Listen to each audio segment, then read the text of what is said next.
Bismillahirrahmanirrahim. Assalamualaikum warahmatullahi wabarakatuh. Waalaikumsalam warahmatullahi wabarakatuh. Sebelum kita mulai asistensi pada pagi hari ini, kita awali dengan berdoa terlebih dahulu. Berdoa dipersilahkan. Berdoa selesai.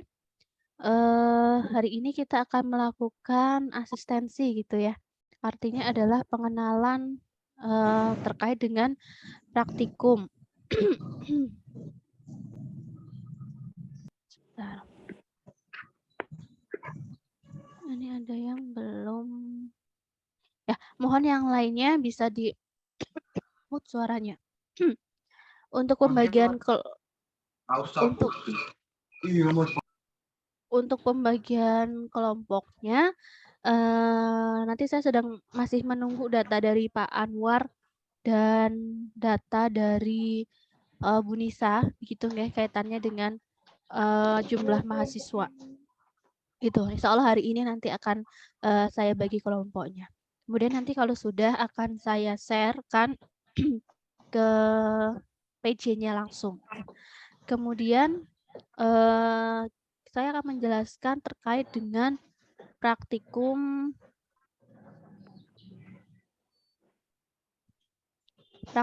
kimia farmasi dasar. Mungkin yang kemarin kelas B ya, kelas B sudah sedikit saya jelaskan kaitannya dengan pelaksanaan praktikum. Nanti untuk kelas A, coba kita cari waktu pengganti kapan saya bisa mengganti kuliah yang kemarin sempat kosong. Kemudian di sini untuk praktikumnya, mungkin saya bukakan RPS-nya dulu kali ya. Sebentar.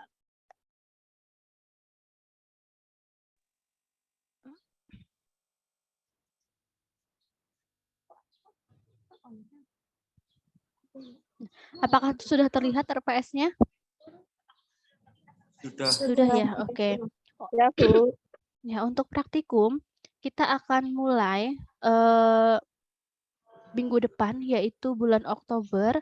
Jadi nanti kelas A dan kelas B akan dipisah menjadi setiap kelas menjadi 2 golongan.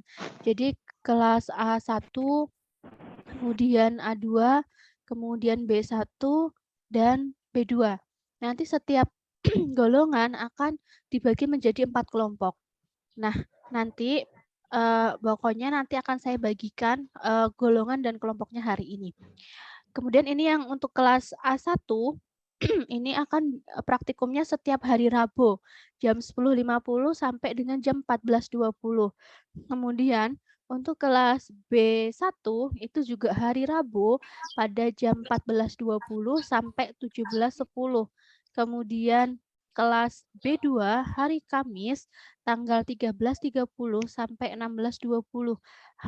Kelas A2 atau golongan A2 itu Jumat, setiap hari Jumat jam 10.50 sampai dengan 14.20. Ini praktikumnya akan dimulai minggu depan. Gitu. Kemudian akan praktikum kembali itu pada Rabu 12 Oktober, Kamis 13 Oktober, dan Jumat 14 Oktober. Nanti akan praktikum kembali itu Rabu 25 Oktober, 26 dan 27 Oktober. Jadi nanti praktikumnya sesuai dengan jadwal yang ada di RPS. Harinya, jamnya gitu ya. Karena tidak setiap minggu kita akan praktikum. Gitu. Jadi sesuaikan dengan jadwal yang ada di dalam RPS untuk praktikumnya. Nanti RPS-nya akan saya share. Ini belum saya share memang di Edu Unimgo karena saya masih menunggu metode dari Bu Ida Beta. Tuh, apakah kapan beliau akan Zoom dan kapan beliau akan offline. Itu. Kemudian gitu ya, saya jelas ya kaitannya dengan jadwal praktikum. Kemudian saya akan menjelaskan tata tertib terkait dengan praktikum kimia farmasi dasar. Sudah berganti Word-nya? Sudah ya? Sudah. Sudah. Oke, ini adalah tata tertib untuk praktikum. Semua praktikum akan dilaksanakan secara offline atau praktikumnya akan dilaksanakan di laboratorium. Itu laboratorium yang akan kita gunakan nanti adalah laboratorium kimia analisis atau kimia organik. Nanti kita lihat jadwal dari lab bagaimana. Sudah tahu kan laboratorium farmasi di sebelah mana? Sudah. Sudah ya, kemarin sudah terasa ketika PKKMB sudah diajak jalan-jalan ya, sudah diajak muter-muter di mana kalian akan praktikum ya, yaitu di gedung G lantai 2. Betul, gedung G lantai 2 itu semuanya adalah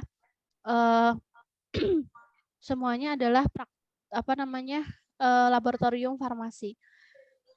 Kemudian tata tertibnya adalah yang pertama, praktikum wajib hadir 10 menit sebelum praktikum dimulai. Kenapa wajib hadirnya 10 menit sebelum praktikum? Supaya nanti praktikan atau mahasiswa itu mengisi daftar hadir dulu, kemudian mengumpulkan laporan percobaan minggu sebelumnya. Maksudnya adalah misalkan begini, hari ini praktikum yang kedua. Nah, berarti laporan praktikum pertama itu akan dikumpulkan di praktikum kedua. Gitu. Kemudian jadi gitu ya. Jadi laporan praktikum minggu sebelumnya itu akan dikumpulkan di pertemuan berikutnya. Misalkan laporan praktikum pertama gitu. Lah, laporan praktikum pertama itu akan dikumpulkan saat praktikum kedua. Rasa ada yang nggak di-unmute deh. Di-mute siapanya masuk suaranya.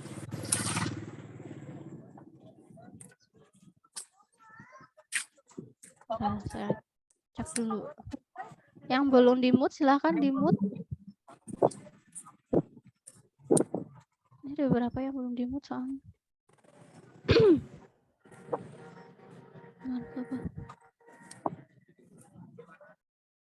Oke. Kemudian, apabila tidak dapat mengikuti praktikum pada kelasnya atau pada golongannya, maka harus memberi surat izin atau surat keterangan yang sah dan diberikan kepada dosen pengampu yang bersangkutan sebelum praktikum dimulai. Misalkan kalau teman-teman ada yang sakit gitu, atau nggak rawat inap, atau nggak ada keluarga yang meninggal gitu. Nah, itu monggo harus menyertakan surat izin. Kalau sakit, monggo menyertakan surat keterangan sakit dari dokter. Nanti kami akan memindah golongan. Misalkan, oh si A nggak bisa nih praktikum, oh berarti si A nanti ikut praktikum si golongan yang lain. Gitu. Jadi harus izin.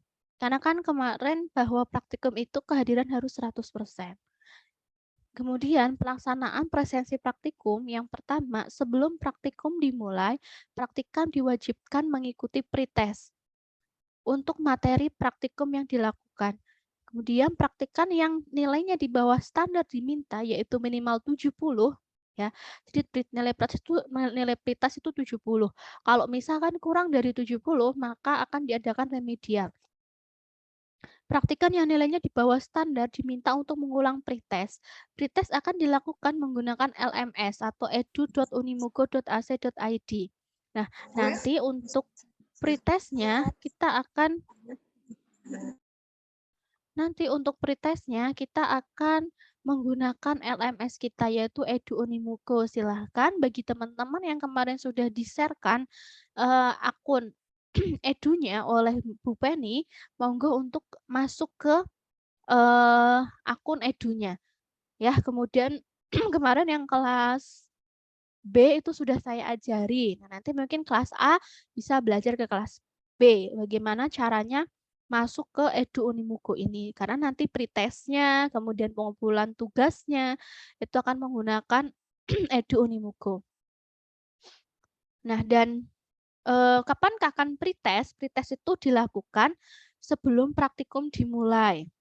Nah, kemarin saya sudah menjelaskan juga ke kelas B. Ini saya jelaskan aja lagi, nggak apa-apa. Misalkan kita itu kan praktikumnya itu 1 SKS gitu ya. Nggak di sini ya.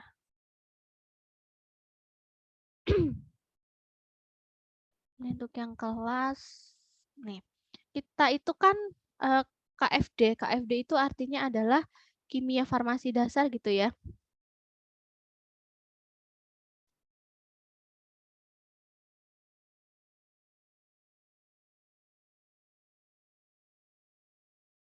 Habis baterainya. Sebentar.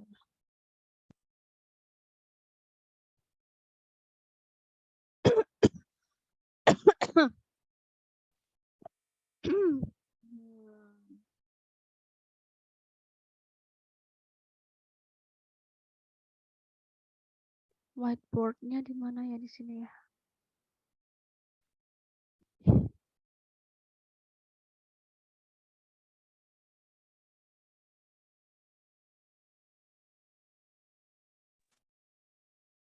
Nah, saya tulis aja deh. Nah, ini kan 1 SKS gitu ya. 1 SKS praktikum itu 1 SKS dikali 170 menit. Aduh. Dikali dengan 16 pertemuan, gitu kan. Ini aslinya hitungannya seperti ini. Nah, tapi yang kita lakukan di laboratorium itu 100 menit tatap muka di lab. TM itu tatap muka ya, di lab. Nah, 70 menitnya itu adalah mandiri. Artinya apa mandiri itu? Ini artinya adalah kalian itu mengerjakan laporan, ya, laporan praktikum, kemudian pretest, kemudian post-test. Nah, ini 70 menit. Ya, ini hitungannya begini. Nah, kemudian kan harusnya praktikumnya itu 16 kali pertemuan, ya enggak? Nah, tapi yang kita lakukan itu 8 kali pertemuan. Gitu. 8 kali pertemuan, setiap pertemuan tatap mukanya adalah 150 menit. Nah, sehingga setiap kali praktikum ya itu adalah 150 menit. Makanya tadi kalau jam 7 sampai dengan jam 10.50 kan gitu. Nah, nanti sisanya yang 70 menit ini, oke, 150 menit kan tatap muka nih. Nah, yang 70 menitnya ini nih buat pretest, diskusi, kemudian post-test, mengerjakan laporan itu adalah 70 menit. Gitu ya, ini adalah hitungannya. Jadi besok kita ada 8 kali pertemuan tatap muka. Ya, setiap kali tatap muka itu adalah 150 menit. Diingat-ingat. Tapi hitungan saya yang sebenarnya adalah seperti ini. 1 SKS praktikum itu 1 kali 170 menit dikali 16 pertemuan. Tapi ini yang 16 kali kita singkat. Menjadi 8 kali. Karena impossible sekali praktikum kita lakukan hanya 100 menit. Gitu. Sehingga praktikumnya itu kita lakukan 150 menit, namun menjadi 8 kali pertemuan. Kalau dihitung-hitung jumlah jamnya itu sama. Ya 1.600 menit untuk tatap muka. Tuh, ini hitungannya seperti itu. Ya, jadi saya harap besok kalau ditanya gimana hitungan praktikumnya, itu nggak bingung lagi. Nah, kita kembali lagi ke tata tertibnya. Ya, selama praktikum ini sudah kembali ke Word lagi bukan? Sudah ya. Selama praktikum praktikan tidak diperbolehkan makan, minum, merokok, dan bersendau guru di dalam laboratorium. Pelanggaran terhadap ketentuan ini akan berakibat praktikan dapat dikeluarkan dari laboratorium dan tidak diperkenankan untuk melanjutkan praktikum pada hari itu. Artinya praktikan dinyatakan gagal. Tuh. Jadi kalau di laboratorium, di dalam lab ya itu tidak boleh makan, nggak boleh minum, apalagi merokok gitu. Ya, jangan di lab, di kelas saja nggak boleh gitu kan. Kemudian bersendau gurau tidak boleh di laboratorium. Kenapa hal ini tidak boleh dilakukan? Ini ada alasannya. Ketika kita di lab kemudian kita bersendau gurau, kemudian di dalam lab itu banyak sekali bahan-bahan kimia di dalamnya gitu kan. Terus banyak alat-alat gelas ketika kita bersendau gurau, kemudian kita lupa, kita nggak sengaja nyenggol alat-alat gelas, kita tidak sengaja menyenggol bahan kimia gitu kan. Nah, kita kan nggak tahu nanti alat-alat gelasnya bisa pecah gitu kan. Kalau pecah jelas kalian yang mengganti gitu. Atau enggak misalkan bahan kimianya tumpah gitu kan, bahan kimia kan mahal harganya. Nanti kalian bisa ganti atau lebih fatalnya kalau itu tumpah sampai mengenai orang lain, nah dapat menyebabkan korosif, menyebabkan kebakaran dan lain sebagainya. Sehingga di laboratorium itu tidak diperbolehkan bersendau gurau. Kalau mau foto-foto itu silahkan, tapi dengan catatan kalau praktikumnya sudah selesai.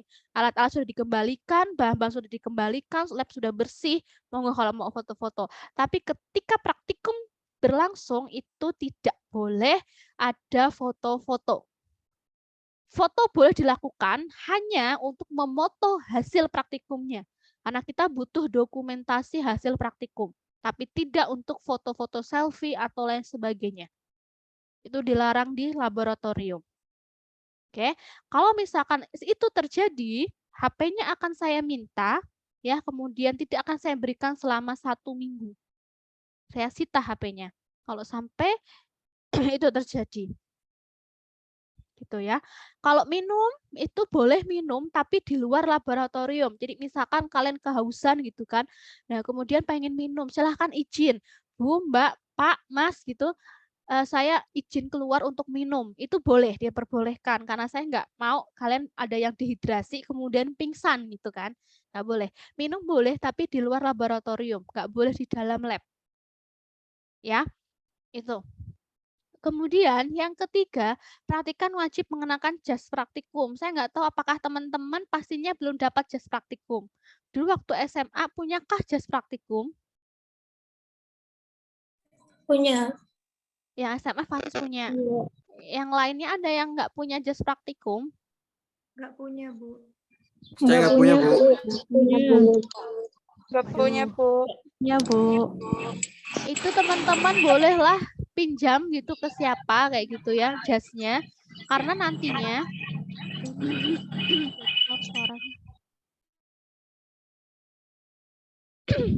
kalau misalkan belum itu jangan beli.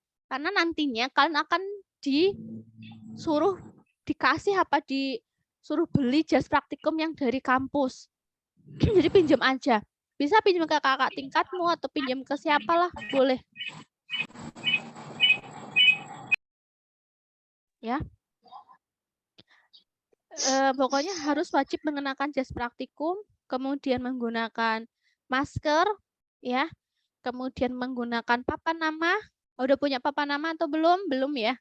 Yaitu kalau belum bisa menggunakan kayak kertas dikasih jarum, dikasih peniti, ditempel di jas gitu boleh lah. Yang penting saya tahu itu namanya siapa yang praktikum. Kemudian membawa peralatan lab sendiri supaya bisa membersihkan meja ketika sudah selesai praktikum. Kemudian yang keempat, praktikum diwajibkan membuat laporan persiapan atau sementara sebelum mengikuti pretest. Jadi sebelum kita diskusi atau sebelum kita pretest, teman-teman sudah membuat laporan sementara. Apa aja nanti isinya laporan sementara nanti ada di bawah. Kemudian yang kelima, bahan-bahan kimia yang diambil harus dikembalikan ke tempat semula dengan tutup botol jangan sampai tertukar. Nah, tolong teman-teman ketika mengambil bahan kimia, itu ambillah secukupnya, kemudian wadahi di beker gelas. Duh, beker gelas tahu nggak ya? Nanti akan saya tunjukkan beker gelas seperti apa. Jadi nanti kalau ngambil bahan, ya, itu ambillah secukupnya, kemudian tuang ke beker gelas. Gitu. Nah, secukupnya, jangan terlalu banyak, secukupnya. Kemudian jangan lupa beker gelasnya dikasih label atau nama zat kimia yang diletakkan di beker gelas tersebut. Gitu. Karena apa? Karena nantinya kalau tidak dikasih label itu pasti akan lupa itu zat kimia apa atau itu bahan kimia apa. Sehingga nanti silakan diwadahi di beker gelas secukupnya, kemudian beker gelasnya diberi label.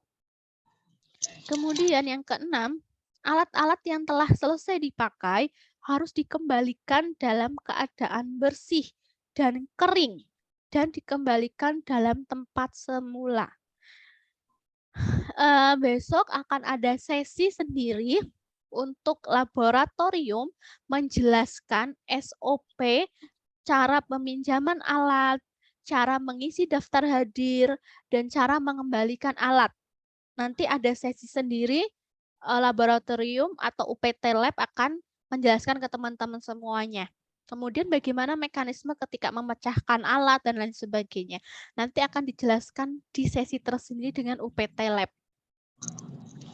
Yang ketujuh, menggunakan dan menjaga peralatan laboratorium dengan baik.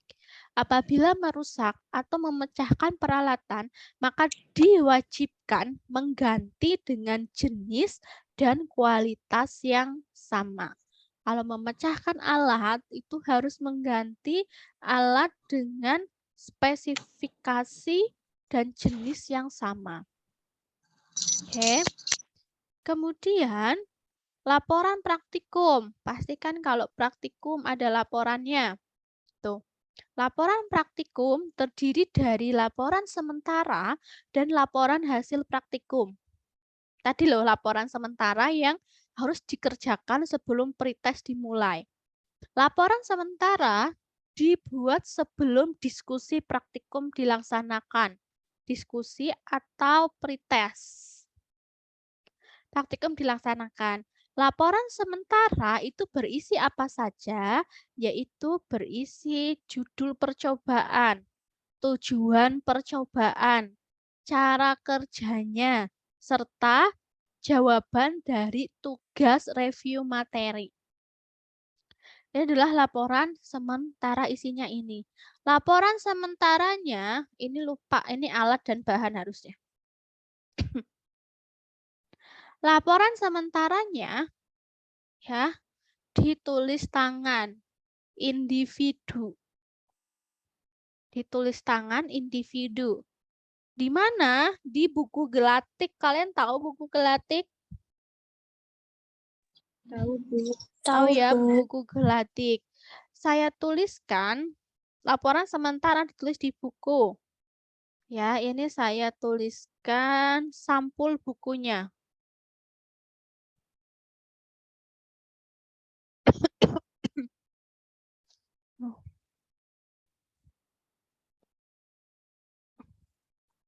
Sampul buku laporan praktikum. Pergolongan ya, yang pertama golongan A1, nanti sampul gelatiknya warnanya ungu.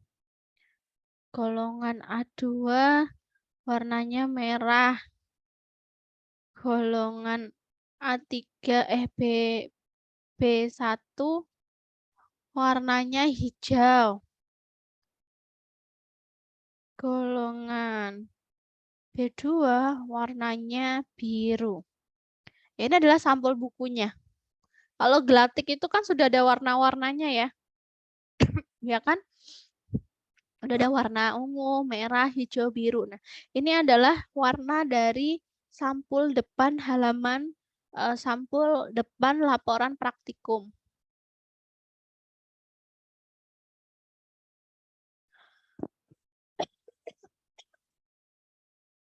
Itu ya, golongan A1 ungu, A2 merah, B1 hijau, B2 biru.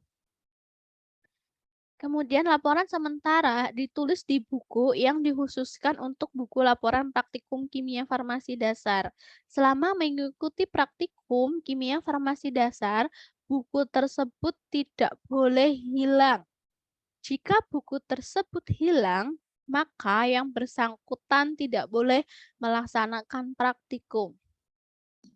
Jelas di sini ya. Sampul buku laporan praktikum sudah tertulis di sini. Kemudian, jenis laporan kedua adalah laporan hasil praktikum. Laporan ini berisi hasil pengamatan praktikum dan pembahasan. Jadi, laporan hasil praktikum itu terusan dari laporan sementara. Ya, jadi terusan dari laporan sementara. Tadi kan laporan sementara isinya ada judul, tujuan, uraian kasus kalau ada, kemudian alat dan bahan, cara kerja skematis, jawaban tugas review materi, itu laporan sementara ya. Nah, laporan akhir itu tinggal isinya hasil percobaan, perhitungan, pembahasan, kesimpulan. Jadi diteruskan dari laporan sementara ini. Ya, meneruskan, tidak menulis ulang. Jadi nggak menulis ulang judul dan tujuan, enggak, review materi tidak ditulis ulang, tapi terusan dari laporan sementara. Laporannya ditulis pakai tangan, kemudian sifatnya adalah individu.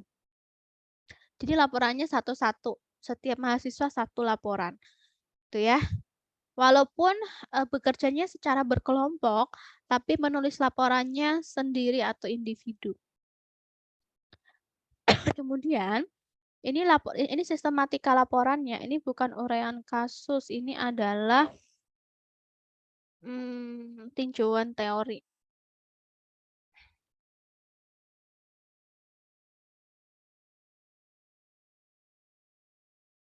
Tinjauan teori atau review materi boleh.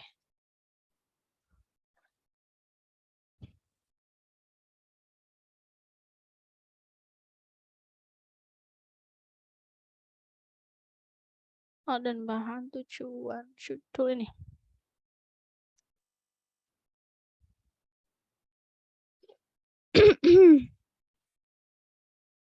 Ini ya. Gini ya teman-teman semuanya. Kemudian yang terakhir adalah responsi. Responsi itu atau ujian praktikum. Responsi adalah suatu tes yang diberikan pada akhir praktikum. Responsi merupakan suatu tes yang dilakukan terhadap peserta praktikum yang memenuhi syarat. Hanya peserta yang kehadirannya 100% saja yang dapat mengikuti responsi. Responsi dilakukan secara tertulis, di mana waktu penyelenggaraannya setelah praktikum selesai. Biasanya jadwal responsi mengikuti kebijakan program studi. Jadi nanti akan ada jadwal ya terkait dengan ujian praktikum teman-teman semua. Dengan syarat praktikumnya itu kehadirannya adalah 100%. Kemudian praktikum khusus. Praktikum khusus diadakan untuk praktikan yang dibatalkan secara resmi, yaitu mahasiswa yang berhalangan atau mahasiswa yang sakit dengan memberikan surat izin atau keterangan. Nilai praktikum merupakan nilai gabungan dari nilai pretest, keterampilan praktikum, laporan sementara, laporan resmi, dan ujian lab atau responsi. Masing-masing komponen memiliki prosentase sendiri-sendiri sesuai dengan bobotnya. Nilai praktikum diformulasikan sebagai berikut. Ini nilainya ya, bahwa 20% pretest, 40% kerja, 40% laporan resmi. 40% kerja ini sudah termasuk laporan sementara ya, dan keterampilan saat praktikum. Kemudian nilai totalnya 50% dari ini ya ditambah dengan 50% dari nilai responsi atau ujian lab. Nanti akan ada nilainya. Ya, begitu tata tertib terkait dengan pelaksanaan praktikum kimia farmasi dasar. Adakah yang ingin ditanyakan? Silahkan, boleh bertanya. Monggo. Izin bertanya, Bu. Ya, silakan, Mas. Tadi untuk buku gelatiknya itu yang ukuran berapa ya? Ukuran kecil aja, Mas. Oke, terima kasih, Bu. Ya, yang kecil aja. Ada lagi yang mau ditanyakan?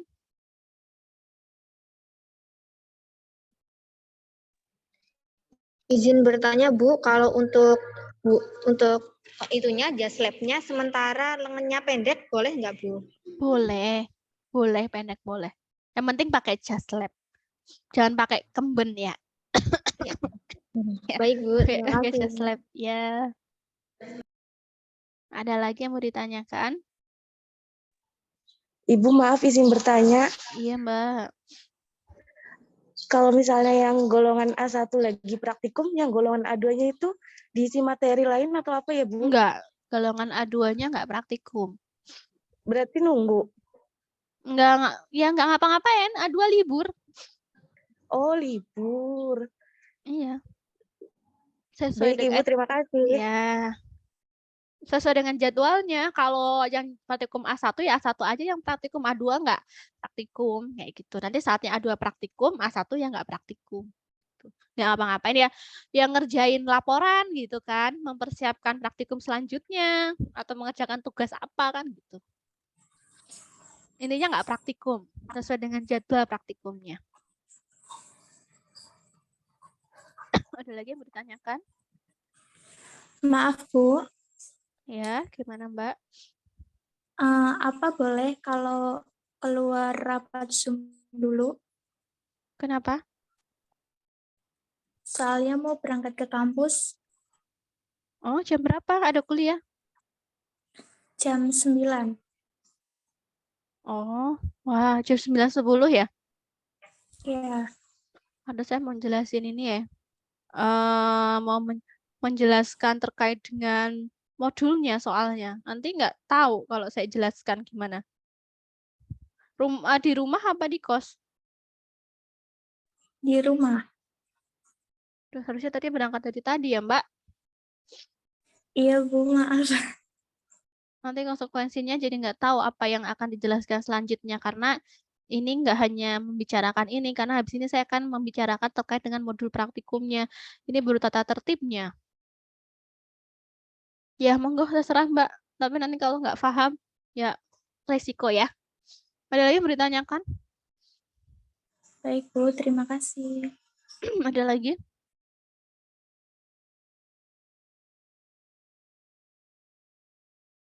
Ada yang bertanyakan? Kalau sudah tidak ada yang bertanyakan, saya akan lanjutkan ke modul praktikumnya.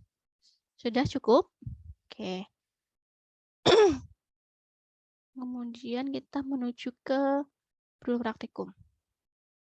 Ini modul praktikum ya. Ini modul praktikumnya. Nanti akan dibagikan sebelum praktikum dimulai. Nah, ini adalah yang akan kita lakukan besok. Modul pertama, pengenalan alat-alat dan bahan-bahan di laboratorium. Mahasiswa dapat mengetahui jenis alat. Nah, ini kan tadi kan kalian disuruh bikin laporan sementara kan ya. Nah, ini ada judul modulnya. Nah, capaian pembelajaran itu artinya adalah tujuan praktikum. Sama aja. Capaian pembelajaran mata kuliah sama tujuan praktikum itu sama. Di sini, mahasiswa dapat mengetahui jenis alat-alat yang akan digunakan untuk praktikum. Mahasiswa dapat menjelaskan fungsi masing alat-alat yang digunakan untuk praktikum. Kemudian, mahasiswa dapat mengetahui jenis-jenis bahan dan sifat-sifat bahan di laboratorium. Ini skenario kasus atau review materi. Jadi nanti teman-teman, sebentar ini ada itunya enggak?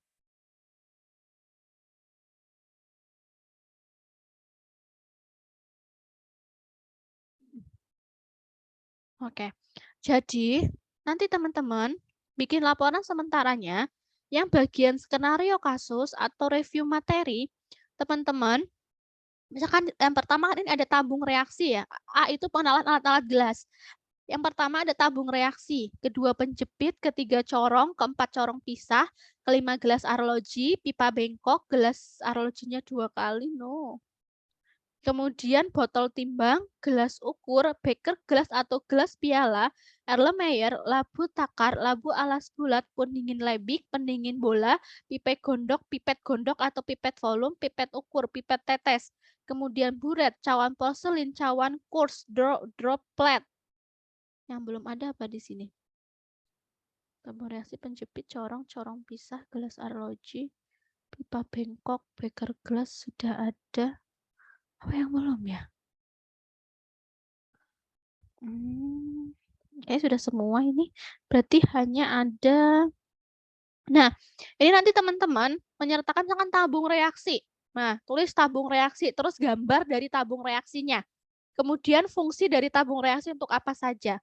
Nah, gambar, boleh gambarnya digambar sendiri, atau boleh kalian ngambil di internet, kemudian kalian print, digunting, ditempel, itu juga boleh. Yang jelas kalian tahu bahwa, oh ini tabung reaksi bentuknya seperti ini. Kemudian nanti setelah tabung reaksi, bawahnya gambarnya tabung reaksi, kemudian di bawahnya ditulis fungsi dari tabung reaksi apa. Kayak gitu. Paham nggak? Kemudian yang kedua, nanti penjepit. Nah, gambar penjepit kayak apa, kemudian fungsinya untuk apa. Ini yang ketujuh Bunsen ya.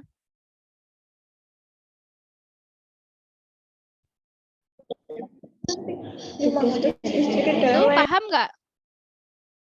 Ini untuk praktikum besok loh. Paham ya? Paham, Bu. Paham ya? Jadi boleh digambar sendiri atau boleh kalian ngambil dari internet, kemudian di-print, digunting, ditempel, boleh. Terserah kalian. Pokoknya yang jelas kalian tahu kalau ini adalah tabung reaksi, ini labu takar, ini Erlenmeyer. Dan tahu fungsinya untuk apa. Oke. Gelas ukur, orang ada ya. Oh ini gelas ukur aja nih. Gelas ukur. Ada labu takar, nah ini gelas ukur belum. Ya, ini nanti akan saya sharekan untuk modul pertamanya dulu ya. Karena modulnya baru proses cetak. Jadi ini sementara nanti saya kirimkan yang modul pertama untuk praktikum minggu depan. Oke, buat persiapan kalian. Kemudian ada gelas arloji, pipet ukur, pipet tetes, buret, cawan porselin, cawan krus, droplet, dan lain sebagainya harus digambar. Bu, Harus ya gimana Mas? Ibu, Ya, itu nomor 7 sama nomor 9 sama. mana? Oh iya, berarti Bunsen aja lah ya. Udah Bunsen aja deh. Bunsen aja ya. Belum ada kan Bunsen? Ya, gitu. Ada lagi? Udah ya. Nah, yang kedua selain kita mengenalkan alat-alat ini, karena kenapa ini harus diperkenalkan? Mungkin yang teman-teman yang orang IPA atau mungkin SMKF mungkin udah paham alat-alat ini gitu kan. Tapi kan belum tentu teman-teman yang lainnya juga paham. Jadi nggak apa-apa yang sudah ngerti, yang sudah tahu itu bisa lebih memahami lagi. Kemudian nanti benar nggak fungsinya itu sesuai dengan fungsi yang dituliskan itu sesuai nggak dengan fungsi aslinya dia untuk apa. Tuh. Karena beberapa mahasiswa itu salah memfungsikan alat itu. Contohnya adalah ketika kita membuat larutan atau melakukan pengenceran, itu harusnya menggunakan labu takar. Tidak boleh menggunakan tabung reaksi, nggak boleh menggunakan Erlenmeyer, nggak boleh menggunakan gelas ukur. Harusnya pakainya labu takar untuk pengenceran. Tapi sering kali mahasiswa itu salah. Gitu. Nah, sehingga yang sudah tahu nanti coba kita koreksi lagi ya. Benar nggak gitu sesuai dengan fungsinya atau tidak. Kemudian yang belum tahu ya nanti akan jadi tahu. Tuh. Kemudian yang kedua, pengenalan bahan kimia. Pengetahuan sifat bahan menjadi suatu keharusan. Nah, jadi kan kita bekerja di laboratorium itu banyak bahan-bahan kimia gitu ya. Bahan-bahan kimia baik bentuknya padat, cair maupun gas gitu. Nah, kemudian bahan-bahan kimia tersebut itu mempunyai kategori bahayanya sendiri. Misalkan resiko kebakaran gitu kan dan ledakan, kemudian risiko kesehatan atau sifat toksisitasnya atau kombinasi dari keduanya. Nah, ini yang harus kalian pahami. Misalkan, oh ada labelnya seperti apa sih bagi bahan-bahan yang dia bersifat mudah meledak. Nah ini, bahan-bahan dengan simbol seperti ini itu adalah bahan-bahan yang mudah meledak. Berarti kalau ada simbol bahan seperti ini, apa yang harus dilakukan? Yang pertama, berarti harus menjauhkan bahan yang bersimbol ini dari api, misalkan gitu, dari pemanasan. Nah, supaya mencegah terjadinya ledakan. Itu kan karena bahannya mudah terbakar, kan kayak gitu. Kemudian bahan-bahan dengan simbol seperti ini tuh apa artinya gitu kan? Bahan-bahan seperti ini itu artinya adalah dia mudah dia sebagai oksidator, di mana dia dapat memicu kebakaran dengan bahan lain, atau bahan ini dapat menimbulkan api dan sulit untuk dipadamkan. Nah, sehingga ini nggak boleh kalau misalkan deket-deket dengan bahan ini gitu kan. Kemudian yang tadi mudah apa tadi? Mudah meledak ya yang ini ya. Kemudian yang ketiga, tanda-tanda seperti ini itu adalah mudah terbakar. Ini harus kalian pahami di laboratorium. Kemudian yang toksik tandanya seperti ini. Berarti kalau toksik apa? Nah, dia toksik, berbahaya bagi kesehatan bila terhisap, tertelan, atau kontak dengan kulit dan dapat mematikan. Contohnya ada arsen, merkuri, klorida. Ingat teman-teman, kita akan bermain dengan zat-zat ini. Nah, sehingga sebelum kalian bermain dengan bahan-bahan kimia tersebut, itu harus ngerti sifat-sifatnya dari simbol bahannya. Sehingga kalian bisa mengantisipasi. Maka dari itu, kalau praktikum tadi di awal, saya wajibkan menggunakan masker. Itu bukan untuk style di lab ya, tapi itu untuk keamanan teman-teman semuanya. Itu. Nah, kemudian kalau menemukan benda-benda dengan simbol seperti ini, bahan-bahan dengan simbol seperti ini, apa yang dilakukan? Hindari kontak atau masuk dalam tubuh. Segera berobat ke dokter bila kemungkinan keracunan. Tuh. Terus, kalau simbol kayak gini, silang, ini apa sih artinya kan gitu ya. Nah, simbol silang seperti ini itu artinya adalah bahaya atau iritasi. Oke. Nah, berarti ini artinya apa? Ini ada dua kode di sini ya. Ada kode XN dan XI. Ya, ada XN dan XI. Kalau XN itu memiliki resiko merusak kesehatan. Sedangkan jika masuk ke tubuh melalui inhalasi, artinya dihirup ya melalui mulut atau kontak dengan kulit, itu dapat menyebabkan iritasi. Gatal-gatal, kulit kemerahan. Kemudian kalau XI ya itu adalah tidak korosif, tetapi dapat menyebabkan inflamasi jika kontak dengan kulit atau selaput lendir. Ya, ini contoh-contohnya.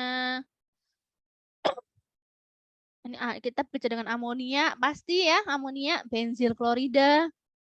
Ini keamanannya kalau XI karena dia iritan, ya hindari terhirup pernapasan, kontak dengan kulit dan mata. Kemudian ada benda yang korosif. Ini korosif tandanya seperti ini.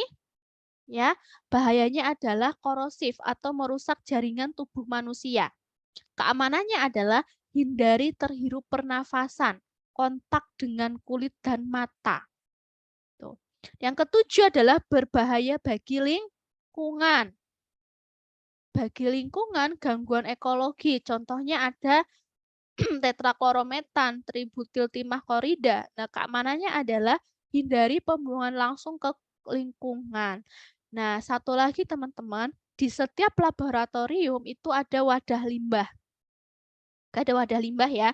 Nah, please tolong cairan bahan kimia jangan dituang langsung di wastafel. Ya, nggak boleh dituang langsung di wastafel. Kalau kalian menuang di wastafel, berarti kalian sebagai orang yang zolim. Karena itu larutan pipanya, pipa air kita itu ngalirnya ke sawah tetangga. Mengerti kalian? Ya, kalau kalian sampai membuang bahan-bahan kimia yang habis kalian gunakan ke wastafel, berarti kalian zolim. Nah, sehingga buanglah bahan-bahan yang setelah kalian gunakan di wadah limbah. Kita sudah menyediakan wadah limbah di setiap laboratorium. Itu ada jiligen besar di bawah wastafel biasanya. Buanglah di situ, baru kalian cuci. Begitu ya teman-teman, ingat bahwa kita bermain dengan bahan-bahan kimia yang mempunyai 7 sifat-sifat ini. Entah kita akan bermain dengan bahan kimia yang korosif, atau yang mudah meledak, atau yang berbahaya bagi lingkungan, atau yang mudah terbakar, atau yang lainnya. Nah, sehingga pertama kali kita praktikum, teman-teman semester 1 itu harus saya kenalkan hal-hal yang seperti ini. Ini hal-hal yang sangat dasar. Jangan sampai ini tidak diperkenalkan. Gitu. Ya. Nah, ini adalah prosedur kerjanya. Membaca dan memahami petunjuk praktikum, melakukan diskusi. Oh, enggak. Ini yang ini nih. Ini peralatannya di sini, teman-teman. Ini tujuan praktikum ada di sini ya, teman-teman. Di sini yang di dalam tabel. Tujuan praktikum ada di sini. Kemudian peralatannya. No, ini harusnya tidak peralatannya di sini. Di sini harusnya. Ini salah, ini salah tempat.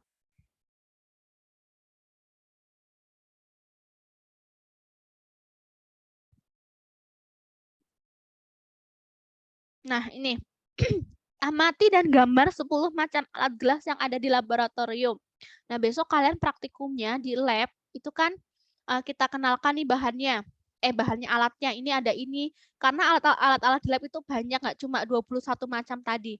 Nah, nanti kalian harus mengamati 10 macam alat gelas di laboratorium. Kemudian kalian gambar, kemudian ditulis fungsinya.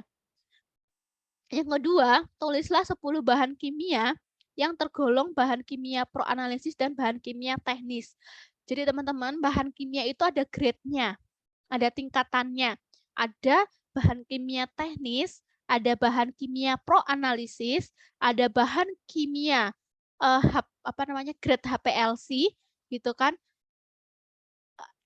Dan kalau misalkan yang bahan kimia teknis itu biasanya untuk kita nyampur-nyampur. Tapi kalau misalkan yang proanalisis itu digunakan untuk menggunakan instrumen kayak HPLC, spektro gitu. Kalau yang proanalisis itu kemurniannya lebih tinggi daripada teknis. Dan kalau kemurniannya lebih tinggi berarti harganya jauh lebih mahal daripada yang grade teknis. Tuh. Teman-teman ya. Yang ketiga, tulislah nama kimia, rumus kimia, massa atom relatif, dan sifat bahan tersebut yang kalian tuliskan. Nah, ini besok yang mau kalian lakukan di laboratorium. Oke, ini praktikumnya besok seperti ini. Dengan sekaligus saya jelaskan praktikum untuk besok, minggu besok. Ya, nanti untuk pretestnya akan di-share linknya. Ada yang mau ditanyakan? Mungkin, silahkan. Ini praktikum minggu pertama besok. Ada yang mau ditanyakan, silahkan. Izin bertanya, Bu. Iya, Mas, silahkan, monggo. Nanti modul praktikum kimia farmasi dasarnya di-share nggak? Yang modul pertama nanti saya share. Karena modul praktikumnya itu sedang on proses. On proses cetak. On proses legalisasi sama cetak. Kan kita karena praktikumnya minggu depan, ya enggak? Nah, nanti saya share yang modul pertama dulu. Hari ini saya share yang modul pertama. Sama nanti saya share tata tertibnya. Di Edu boleh ya nge-share-nya ya. Biar kalian membuka Edu. Di kimia farmasi dasar. Ya, oke. Begitu Mas, terjawab kah? Halo, terjawab kah Mas? Iya, silakan Mbak. Untuk yang alat-alat itu besok pakai timbangan neraca enggak ya? Terus pas praktek bawa kayak sunlight sama busa untuk mencuci alatnya apa enggak? Atau sudah disediakan? Oke. Ya, kalau neraca analitik kita ada di laboratorium. Timbangan analitik kita ada di laboratorium. Ya. Nah, timbangan analitik kita di laboratorium, kemudian untuk sunlight dan busa dan yang buat nyuci itu sudah disiapkan di lab. Jadi nggak perlu membawa itu. Baik Bu, terima kasih. Ya, yang cukup bawa lap untuk membersihkan meja setelah praktikum. Ada lagi yang bertanya?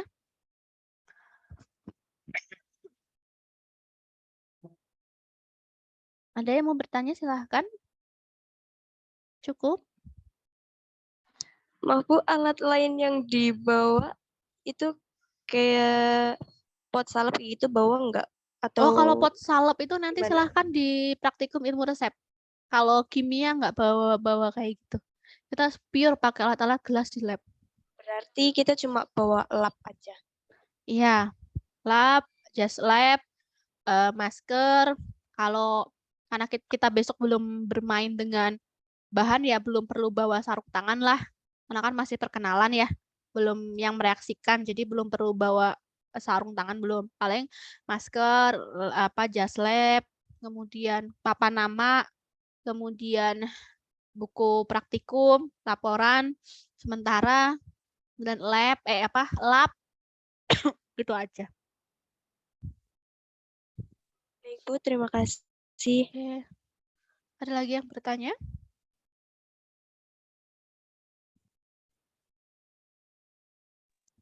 Izin bertanya, Bu. Iya, Mbak, misalkan. Untuk pretest sama postesnya itu dari asisten dosen atau dari Ibu, nggih, Bu? Nanti linknya akan dikasihkan dari asisten praktikumnya. Oke, baik, Bu. Terima kasih.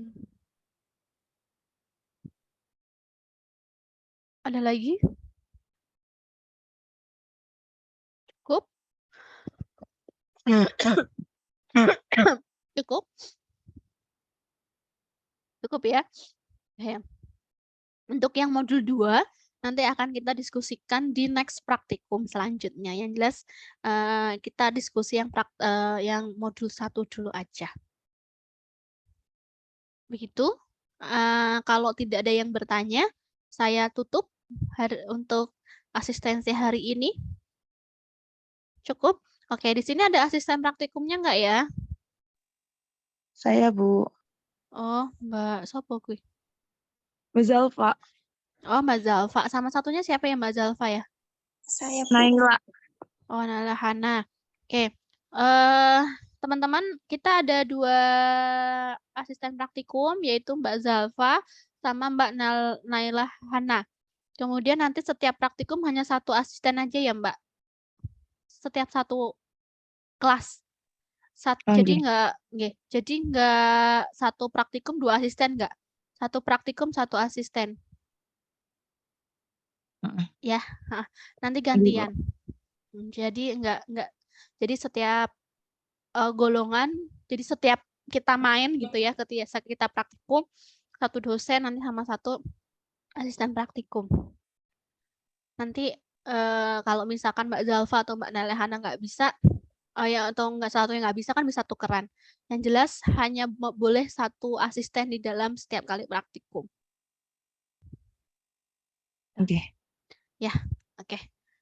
Begitu semuanya. Kalau sudah saya akhiri pertemuan pagi hari ini. Ada yang bertanyakan lagi mungkin? Cukup? Maaf Bu, izin bertanya. Iya, Mbak. Untuk laporan sementara itu kan yang di buku batik langsung dikumpulin setelah semuanya selesai ya Bu?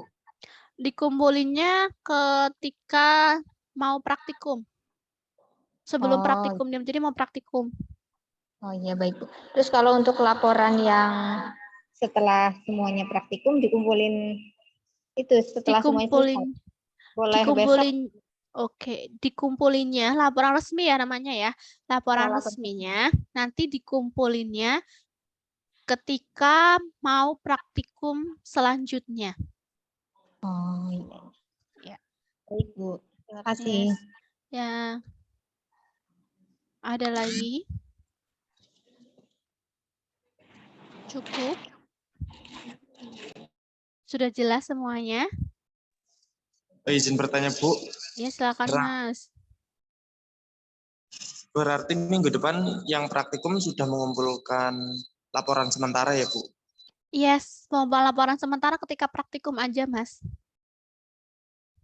Oke, terima kasih. Ya, oke.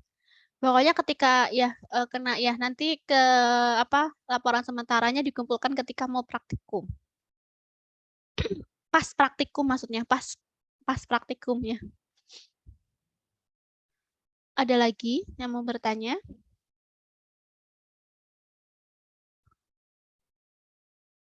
Kalau nggak ada, saya tutup untuk pagi ini.